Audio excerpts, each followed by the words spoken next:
بسم اللہ الرحمن الرحیم الحمد للہ رب العالمین والعاقبۃ للمتقین والصلاة والسلام علی سید الانبیاء والمرسلین سیدنا و مولانا محمد وعلی آلہ واصحابہ اجمعین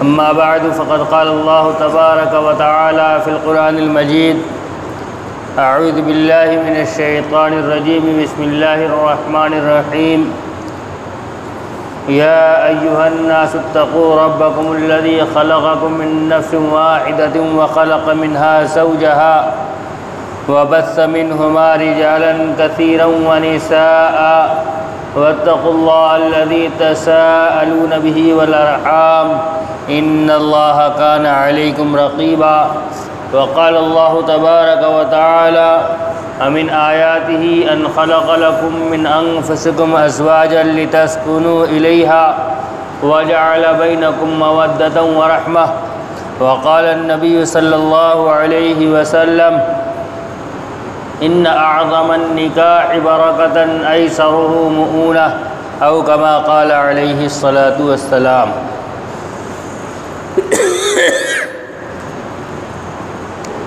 میرے محترم بزرگوں اور عزیز ساتھیوں، انسان اس کائنات کے اندر آیا ہے اور اس کی ضروریات اس کے ساتھ لگی ہوئی۔ ضروریات کی تکمیل کے لیے حلال راستے کو اختیار کرنے کا نبی اکرم صلی اللہ علیہ وسلم نے حکم بھی دیا اور اس کا طریقہ بھی بتلایا۔ آدمی کی ضروریات میں ایک ضرورت اس کے پیٹ سے متعلق ہے اور ایک ضرورت اس کی خواہشات سے متعلق ہے۔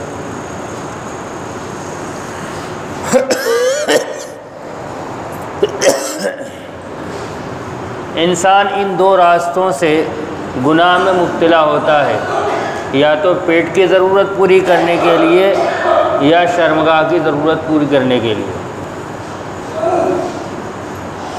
پیٹ کی ضرورت کو پورا کرنے کے لیے حلال طریقے سے رزق کمایا جائے اور شرمگاہ کے سلسلے میں نبی اکرم صلی اللہ علیہ وسلم نے نکاح کی تعلیم فرمائی۔ چنانچہ نبی علیہ السلام نے ارشاد فرمایا،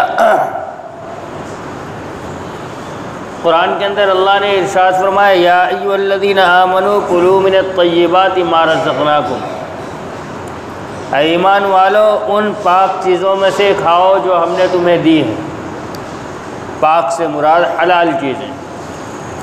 کیا حلال ہے کیا حرام ہے یہ تفصیلات آپ بارہا سنتے بھی رہتے ہیں، اور جس کی جو ضرورت ہے وہ علماء اکرام سے معلوم کر لے، تجارت کے سلسلے میں یا اور دوسری معقولات و مشروبات کے سلسلے میں کیا حلال ہے کیا حرام ہے اس کو معلوم کر لیا جائے۔ دوسری بات نبی اکرم صلی اللہ علیہ وسلم نے ارشاد فرمائی کہ آدمی جب نکاح کر لیتا ہے تو اس کا آدھا دین مکمل ہو جاتا ہے، آدھے کے بارے میں اللہ سے ڈرتا رہے۔ محدثین نے اس حدیث کی شرح کرتے ہوئے یہی بات ارشاد فرمائی ہے جو میں نے عرض کی کہ انسان کی گناہ کی دو وجہیں ہیں، ایک پیٹ اور ایک شرمگاہ۔ نکاح کے بعد ایک راستہ گناہ کا بند ہو جاتا ہے، اس کی ضرورت پوری ہو جاتی ہے، پیٹ کے راستے سے ابھی گناہ کے مواقع میسر ہے، لہذا اس میں اللہ تبارک و تعالیٰ سے ڈرتا رہے۔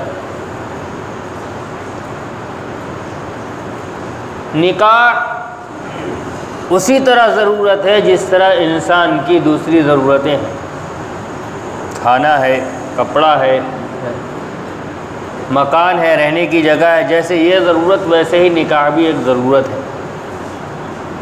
اس ضرورت کو ضرورت کی حیثیت سے پورا کرنے کی تعلیم اسلام نے دی ہے۔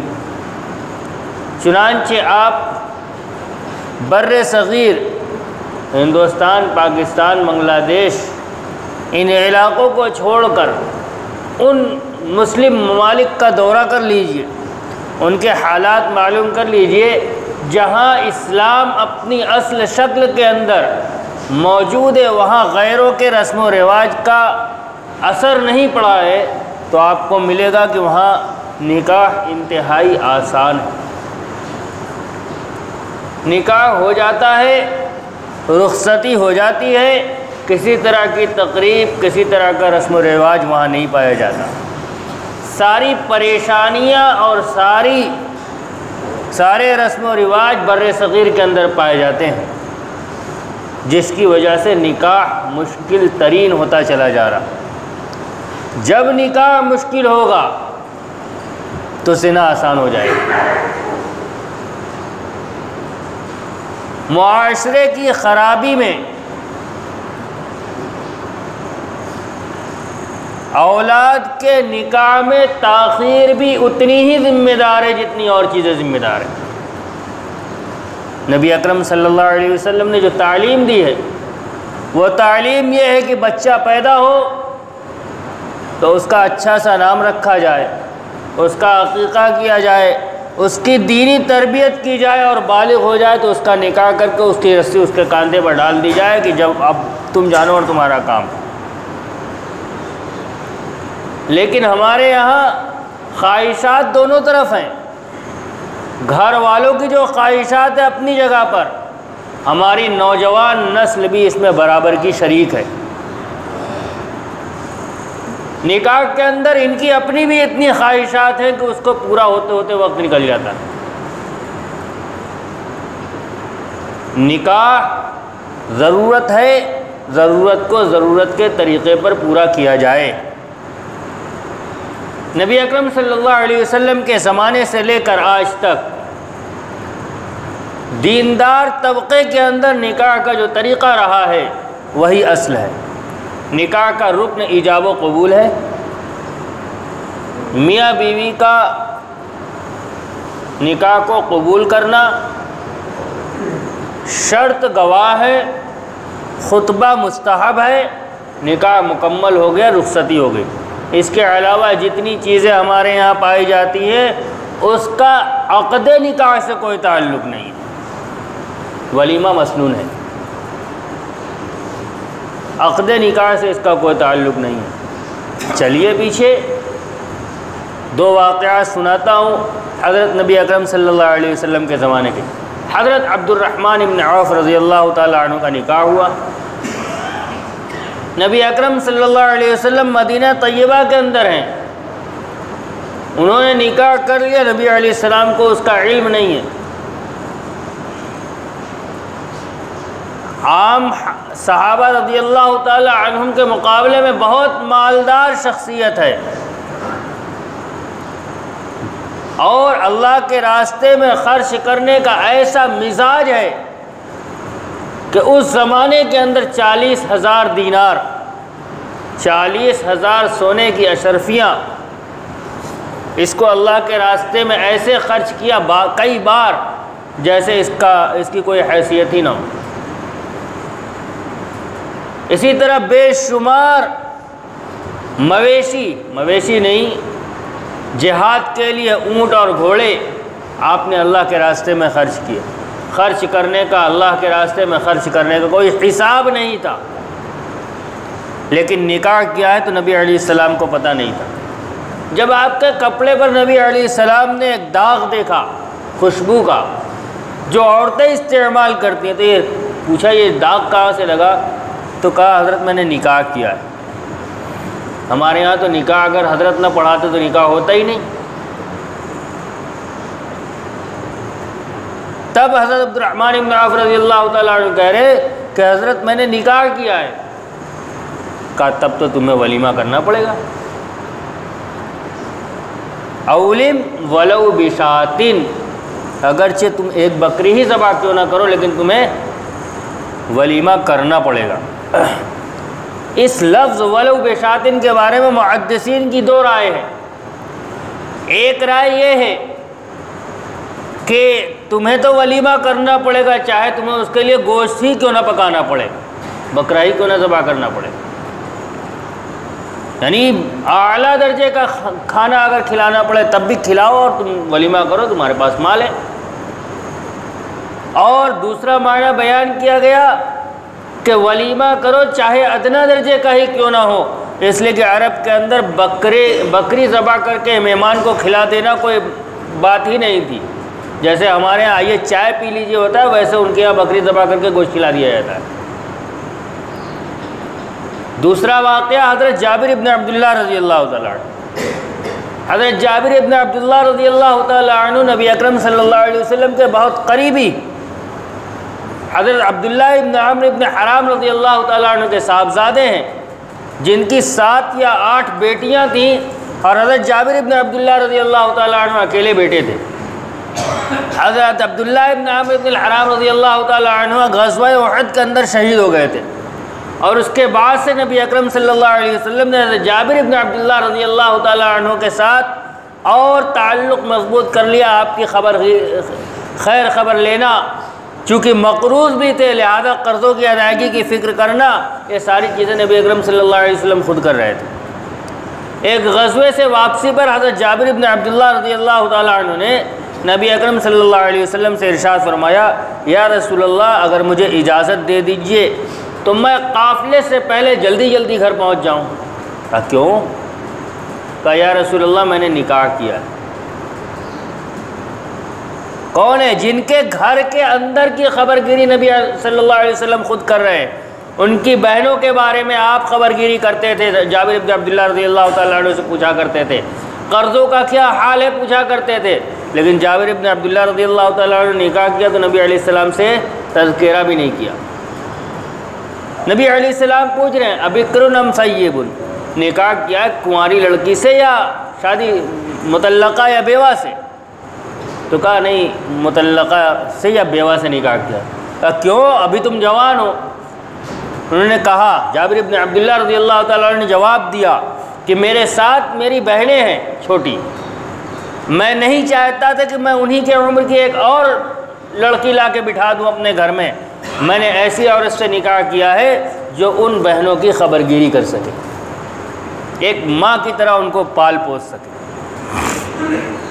میں عرض یہ کرنا چاہتا ہوں، جابر ابن عبداللہ رضی اللہ تعالیٰ عنہ انتہائی قریب ہونے کے باوجود حضرت نبی اکرم صلی اللہ علیہ وسلم کو اس کی خبر انہوں نے نہیں دی، اور ان سے نبی علیہ السلام نے نہیں کہا اولم ولو بشاتن، ولیمہ کرنے کا حکم نہیں دیا۔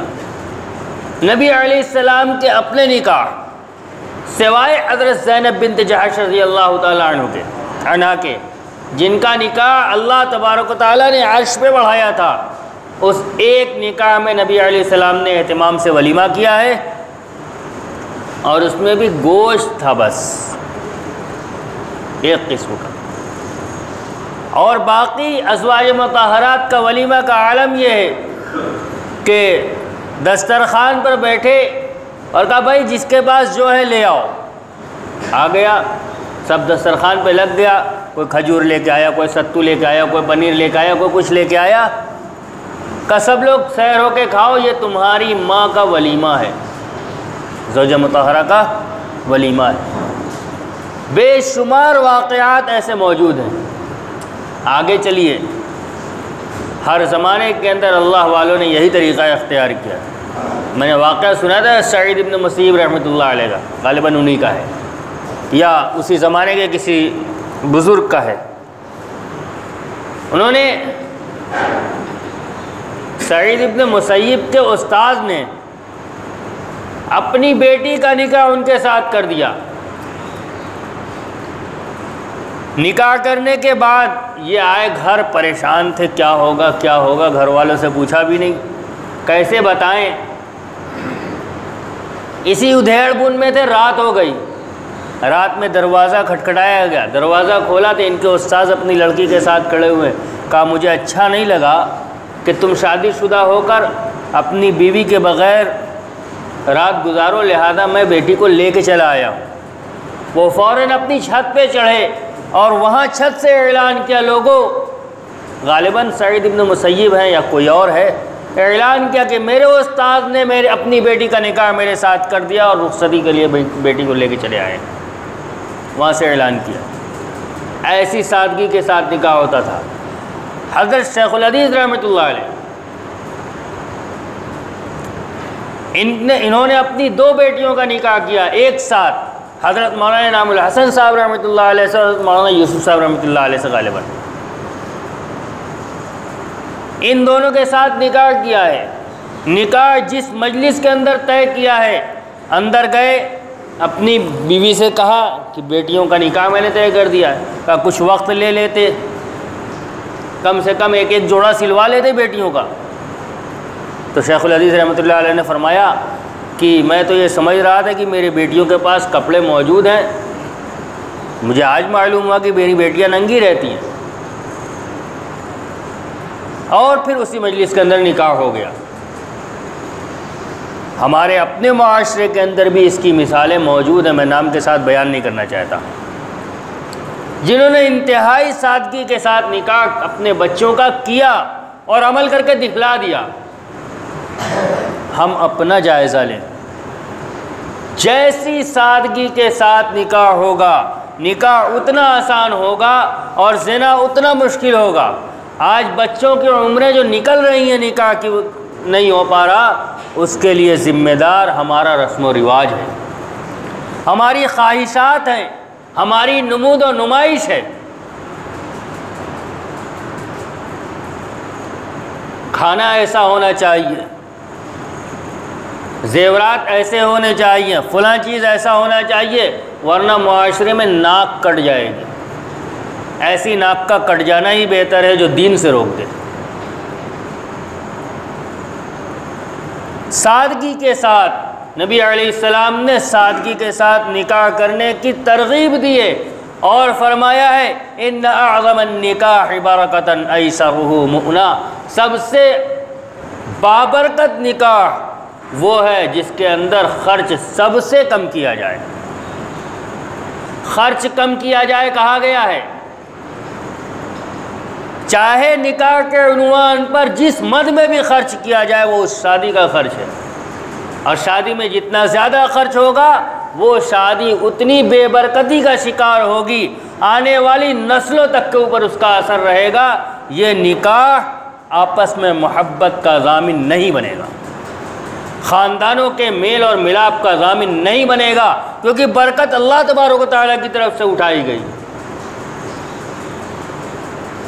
نکاح کے اندر خرچ کم سے کم ہونا چاہیے۔ میں نے شروع میں عرض کیا تھا، نکاح نام ہے ایجاب و قبول کا، جس کی شرط ہے 2 گواہوں کا ہونا، اور خطبہ اس کے اندر مستحب ہے۔ اس کے علاوہ جتنی چیزیں ہم نے رائج کر رکھی ہے یہ سب غیروں کی نقالی میں ہے۔ جتنی چیزیں میں نے پیچھے بھی عرض کیا تھا، بارات ان کے یہاں ہے، ہمارے یہاں بھی آ گئی، ورنہ شریعت اسلامیہ اور بارات، اسلام میں بارات کا کوئی تصور نہیں ہے۔ کوئی لڑکی کے گھر جا کے نکاح نہیں پڑھتا تھا اسلام کے اندر۔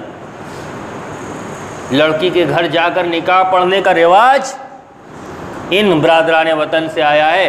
ان کے یہاں منڈپ لڑکی کے گھر لگتا ہے، دولہا لڑکی کے گھر جاتا ہے، ہمارے یہاں بھی لڑکی کے گھر جانا شروع ہو گیا۔ جتنی رسمیں رائج ہیں سب آپ ملان کر لیجئے گا، وہاں سے کہیں نہ کہیں آئی ہے۔ مایوں کی رسم ہے اور پتہ نہیں اور کیا کیا جو ہے، یہ سب وہیں سے آیا ہے۔ ان سب چیزوں کا اسلام سے کوئی تعلق نہیں ہے۔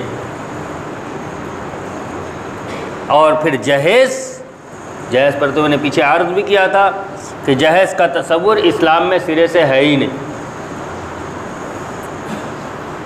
لیکن مسئلہ ناک کا ہے،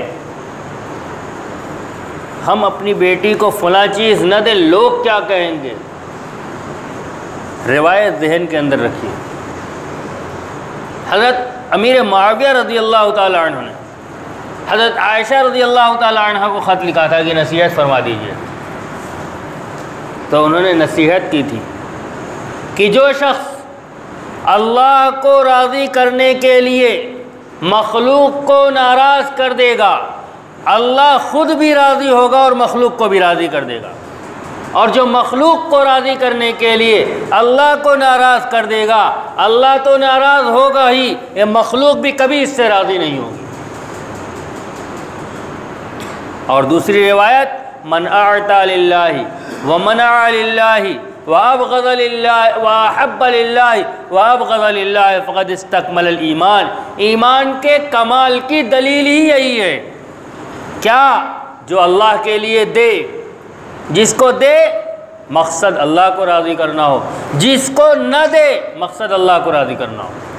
دینا بھی اللہ کی رضا کے لیے، نہ دینا بھی اللہ کی رضا کے لیے۔ جس سے محبت کرے اللہ کی رضا کے لیے کرے، جس سے بغض رکھے، دشمنی رکھے، اللہ کی رضا کے لیے رکھے، جیسے آج کے زمانے میں وسیم رضوی۔ اللہ کی رضا کے لیے دشمنی رکھنا، اللہ کی رضا کے لیے محبت کرنا، اللہ کی رضا کے لیے کسی کو کچھ دینا، اللہ کی رضا کے لیے کسی کو کچھ نہ دینا، کسی چیز کو روک لینا، کا جس کے اندر یہ چار چیزیں پائی جائیں فقد استکمل الایمان، ایسے شخص کا ایمان مکمل ہے۔ ان چاروں میں سے کوئی ایک چیز کم ہے تو اس کا ایمان مکمل نہیں ہے۔ لہذا ان چیزوں کو سامنے رکھ کر ہم اپنے معاشرے کا جائزہ لیں، اپنی ذات کا جائزہ لیں کہ ہم اپنے یہاں شادی کے اوپر کیا خرچ کرتے ہیں۔ جتنی ہلکی کر سکتے اتنی ہلکی کیجئے۔ کمال یہ نہیں ہے کہ ہم مقلد بنیں، فلاں نے ایسا کیا تھا لہذا ہم بھی کر رہے ہیں۔ کمال تو یہ ہے کہ لوگ ہماری تقلید کریں، ہم نمونہ بنیں، دوسروں کی پیروی نہ کریں۔ دین کے اندر نمونہ بننے کی کوشش کریں۔